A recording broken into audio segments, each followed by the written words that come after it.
আসসালামু আলাইকুম। আজকের লেসন ইংলিশ গ্রামারের সেন্টেন্স। সেন্টেন্স অর্থ হচ্ছে বাক্য। সংজ্ঞা মানে সেন্টেন্স কাকে বলে?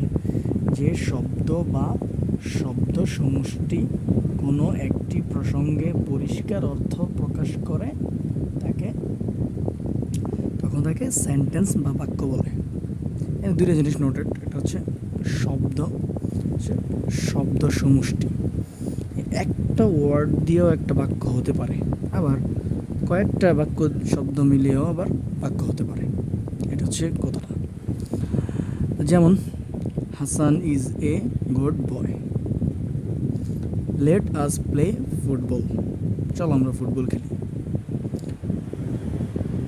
পার্ট অফ সেন্টেন্স, বাক্যের অংশ কয়টা? সেন্টেন্সে দুই ভাগে বিভক্ত, যথা একটা হচ্ছে সাবজেক্ট, একটা হচ্ছে প্রেডিকেট। সাবজেক্ট মানে কি? উদাহরণটা দেখলে বুঝতে পারবা। সাবজেক্ট হচ্ছে যে কাজটা করে, মূলত যে কাজটা করে। যেমন দ্য কাউ, গরুটি, গিভ আস মিল্ক, আমাদেরকে কী দেয়? দুধ দেয়। গরুটি আমাদেরকে দুধ দেয়। এখানে এই বাক্যে গরুটি হচ্ছে সাবজেক্ট, আর বাকি যেই পিছনে যেই ওয়ার্ডগুলো আছে ওগুলো হচ্ছে প্রেডিকেট। এটা হচ্ছে সেন্টেন্স। সেন্টেন্সের অনেক পড়া, সেন্টেন্সের যে প্রকারগুলো আছে ওগুলো আমরা দেখব। সেন্টেন্স টোটালি 8 প্রকার, বাট প্রথমত এই অর্থভেদে ওইটা আমরা দেখব। কাইন্ড অফ সেন্টেন্স বা বাক্যের শ্রেণী বিভাগ। অর্থভেদে সেন্টেন্স 5 প্রকার। এখানে মনে রাখতে হবে যে এটা অর্থভেদে, এই কথাটা মনে রাখতে হবে তোমাদের, যে অর্থভেদে সেন্টেন্স 5 প্রকার, গঠনভেদে আবার সেন্টেন্স 3 প্রকার, ওইটা আলাদা। এখানে আমরা শিখতেছি অর্থভেদে সেন্টেন্স 5 প্রকার। যেমন অ্যাসার্টিভ সেন্টেন্স, বর্ণনা বা বিবৃতিমূলক বাক্য। তারপর হচ্ছে ইন্টারোগেটিভ সেন্টেন্স, প্রশ্নবোধক বাক্য। ইমপ্রাটিভ সেন্টেন্স, অনুরোধমূলক বাক্য। অপটেটিভ সেন্টেন্স, প্রার্থনাসূচক বাক্য। এক্সক্লেমেটরি সেন্টেন্স, আবেগসূচক বাক্য। এগুলোর বিস্তারিত আমরা একটু সামনে গিয়ে পড়তেছি, একটু সামনে গিয়ে আমরা এর বিস্তারিত জানব। অ্যাসার্টিভ সেন্টেন্সের বিস্তারিত আমরা একটু পড়ালেখা করি। অ্যাসার্টিভ সেন্টেন্সটা কাকে বলে? যে সেন্টেন্স দ্বারা বর্ণনা বা বিবৃতি প্রকাশ পায় তাকে অ্যাসার্টিভ সেন্টেন্স বলে। যেমন শুভ ইজ এ গুড বয়, শুভ হয় একজন ভালো ছেলে। তারপর আবার দেখো, Hasan reads a book in the morning, Hasan প্রতিদিন সকালে একটা বই পড়ে। এখানে এটা একটা বাক্য, এটা একটা বাক্য। তো অ্যাসার্টিভ সেন্টেন্স মূলত কি থাকবে? একটা সাবজেক্ট থাকবে, তারপরে ভার্ব, তারপরে এক্সটেনশন, বাকি অংশগুলো থাকে। স্বাভাবিকভাবে একটা গঠন প্রণালী আমরা দেখতে পারি যে সাবজেক্ট, ভার্ব, এক্সটেনশন। এই নিয়মেই most of the time assertive সেন্টেন্সগুলো হয়ে থাকে। তারপর হচ্ছে ইন্টারোগেটিভ সেন্টেন্স। তো ইন্টারোগেটিভ সেন্টেন্স মানে কি? প্রশ্নবোধক বাক্য। যেই সেন্টেন্সটা দিয়া, যে বাক্যটা দিয়া প্রশ্ন করা হয় বা কাউকে কিছু জিজ্ঞাসা করা হয়, আমরা কাউকে কিছু জিজ্ঞাসা করি বা প্রশ্ন করি, ওই সেন্টেন্সটাকে ইন্টারোগেটিভ সেন্টেন্স বলে। সঙ্গে কী বলা হইতেছে? যে সেন্টেন্স দ্বারা কোনো ব্যক্তি বা বস্তু সম্পর্কে কোনো কিছু জানার জন্য প্রশ্ন বা জিজ্ঞাসা করা হয়। কী করা হয়? প্রশ্ন বা জিজ্ঞাসা করা হয়, তাকে ইন্টারোগেটিভ সেন্টেন্স বলে। যেমন what is your name, what is your name, তোমার নাম কি? এই যে হোয়াট শব্দটা দিয়ে আমরা কী করছি? প্রশ্ন করছি। তারপরে আর ইউ ক্রেজি, তুমি কি পাগল? এই যে এখানে একটা অক্সিলারি ভার্ব আছে, বা এই বাক্যে এটা মেইন ভার্ব। আমরা এটা অক্সিলারি ভার্ব হিসেবে নাম জানি আর কি, বাট এই বাক্যে এটা main verb. Are you crazy, তুমি কি পাগল? এখানে আমরা কী করছি? একটা লোককে জিজ্ঞাসা করছি বা প্রশ্ন করছি, তুমি কি পাগল? ঠিক আছে। ইন্টারোগেটিভ সেন্টেন্স মানে কি? কাউকে কোনো কিছু একটা প্রশ্ন করা। কি করা? প্রশ্ন করা বা কাউকে জিজ্ঞাসা করা। এটাই কীভাবে ইংরেজিতে করতে হবে সেটা আমরা দেখব। এখানে কিছু নোট নিয়ে আলোচনা করেছে, যে মনে রেখো 24টি অক্সিলারি ভার্ব এবং 10টি ডব্লিউএস কোশ্চেন দিয়ে প্রশ্নবোধক সেন্টেন্স তৈরি করা যায়। প্রশ্নবোধক সেন্টেন্সগুলো মোটামুটি এই যে কী 24টি অক্সিলারি ভার্ব। কয়টা অক্সিলারি ভার্ব? 24টি। আর ডব্লিউএস কোশ্চেন কয়টা? 10টা।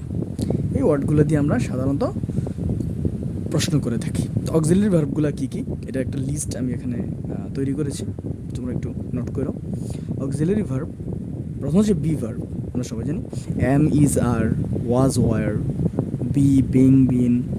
Have verb, have, has, had. তারপর হচ্ছে do verb, do, does, did. তারপর হচ্ছে মডাল অক্সিলারি, সেমি মডাল আছে, এগুলো আমি আলাদা করিনি, একসাথেই লিখছি। Modal auxiliary can, could, may, might, shall, should, will, would, must, ought to, need, dare, use to. এই যে এখানে 24টা ওয়ার্ড আছে, এই 24টা ওয়ার্ড হচ্ছে অক্সিলারি ভার্ব। 24টা ওয়ার্ড কি? Auxiliary verb. এগুলা মোস্ট ইম্পর্ট্যান্ট ওয়ার্ড, এগুলো অবশ্যই সবাই মুখস্থ রাখবা অর্থ সহকারে। আমি এখানে অর্থটা আসলে দিতে পারিনি কিছু ওয়ার্ডের, এগুলো তোমরা একটু কালেক্ট করে নিবে ডিকশনারি থেকে।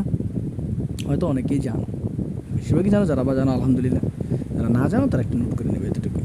তারপর হচ্ছে ডব্লিউএস কোশ্চেন। ডব্লিউএস এর কোশ্চেন কি? হোয়াট। হোয়াট অর্থ কি বা কিসের। তারপর হচ্ছে হোয়ার। হোয়ার অর্থ কোথায়। তারপর হচ্ছে হোয়েন। হোয়েন অর্থ কখন। তারপর হচ্ছে হু। হু অর্থ কে। হুম কাকে। হুইচ কোন বা কোনটি। হুজ কার বা কারটা। তারপর হচ্ছে হোয়াই। হোয়াই ভিডিওর প্রবলেম হলে অবশ্যই। হোয়াই। হোয়াই অর্থ কেন। হাউ। হাউ অর্থ কীভাবে। তারপর হচ্ছে which ever, who ever, how ever. কিছু ওয়ার্ডের মিনিং আমি লিখতে পারিনি সময়ের কারণে, তোমরা একটু লিখে নিবা ডিকশনারি থেকে। তো এই ওয়ার্ডগুলো অবশ্যই সবাই খাতায় নোট করে মুখস্থ করবা, এটা হচ্ছে তোমার কাছে রিকোয়েস্ট। তারপরে আমরা শিখব, প্রথমে শিখলাম অ্যাসার্টিভ সেন্টেন্স, বর্ণনামূলক বাক্য। এখন তারপরে শিখলাম ইন্টারোগেটিভ সেন্টেন্স, প্রশ্নবোধক বাক্য। এখন আমরা শিখব ইম্পারেটিভ সেন্টেন্স। ইম্পারেটিভ সেন্টেন্স মানে কি? হচ্ছে আদেশ, অনুরোধ, নিষেধ, প্রস্তাব, এগুলো বোঝায়। দেখি আমরা কি আসলে যে সেন্টেন্স দ্বারা আদেশ, মনে রাখবো কী করে? আদেশ করে। দ্বিতীয় নম্বর হচ্ছে উপদেশ, কী করে? উপদেশ দেয়। আমরা অনেকে উপদেশ দেয় না, এই আর কি। তারপর হচ্ছে অনুরোধ। তারপর হচ্ছে প্রস্তাব, কাউকে কোনো প্রস্তাব দেওয়া বা কাউকে কোনো অনুরোধ করা, কাউকে কোনো কিছু নিষেধ করা ইত্যাদি বোঝায়, তাকে ইম্পারেটিভ সেন্টেন্স বলে। যেমন অলওয়েজ স্পিক দ্য ট্রুথ, সবসময় বা সদা সত্য কথা বলো। এটা কী করলাম আমরা? একটা উপদেশ দিলাম। তারপরে প্লিজ টেক ইউর সিট, এটা নির্দেশ দিলাম যে তুমি তোমার সিটে যাও, দয়া করে তুমি তোমার সিটে যাও। তারপর হচ্ছে গো টু হোম, বাসায় যাও বা বাড়িতে যাও। তো কী করলাম? এটা আদেশ করলাম। লেট মি গো হোম, চলো বাড়িতে যাই।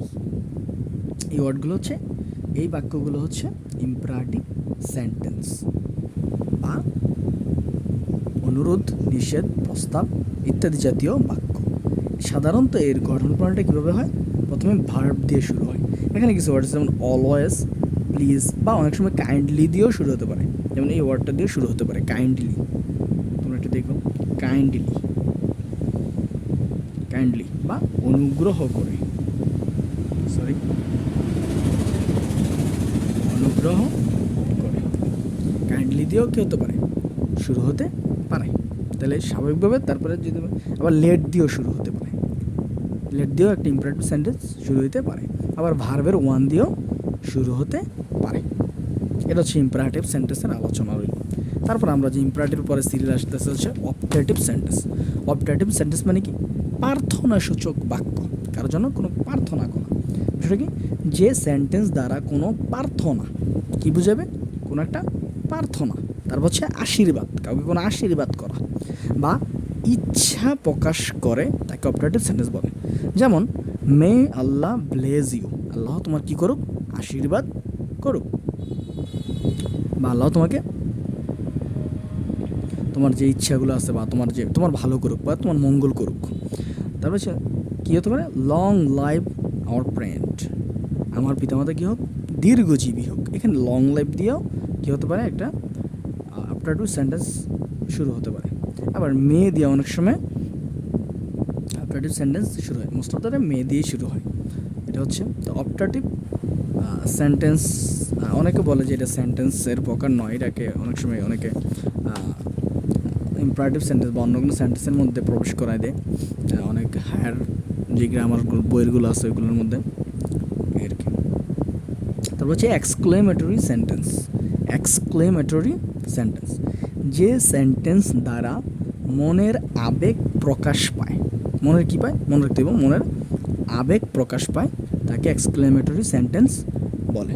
যেমন কী কী প্রকাশ পেতে পারে, বিস্ময় প্রকাশ পেতে পারে, আনন্দ প্রকাশ পেতে পারে, সুখ প্রকাশ পেতে পারে, দুঃখ প্রকাশ পেতে পারে, বিষাদ প্রকাশ পেতে পারে। যেমন কিছু উদাহরণ আমরা দেখি, হোড়া, কি আনন্দ, we have won the game, we have won the game. এই যে হোড়ার পরে একটা অবশ্যই মনে রাখতে হবে যে এক্সক্লেমেটরি সেন্টেন্সের পরে এক্সক্লেমেশন মার্কটা দিতে হবে। এক্সক্লেমেটরি সেন্টেন্সের পরে এক্সক্লেমেশন মার্কটা অবশ্যই দিতে হবে, এটা মনে রাখতে হবে। তারপরে alas, hi my mother is dad, আমার মা কি মৃত। এটা তো সবাই, এটা আবেগের বিষয়, দুঃখের বিষয়। হোড়া কি আনন্দ, আমরা ম্যাচটা জিতেছি, ওটা আনন্দের বিষয়, কারণ এখানে বুঝছে হোড়া, এটা হচ্ছে একটা এক্সক্লেমেটরি সেন্টেন্সের একটা ওয়ার্ড। তারপর হচ্ছে অ্যালাস, হাই হাই আমার মামি তো, এখানে তো তুমি এই এটা আবেগের সাথে জড়িত। তো হচ্ছে bravo, hi you have kill the tiger, তুমি একটা কী করলো, ভাগ্যে মেরে ফেলছো, আমাকে হত্যা করেছো। তবে how lovely the flower is, অনেক সময় প্রায় এই যে হাউ অথবা হোয়াট দিয়েও কী হতে পারে, এক্সক্লেম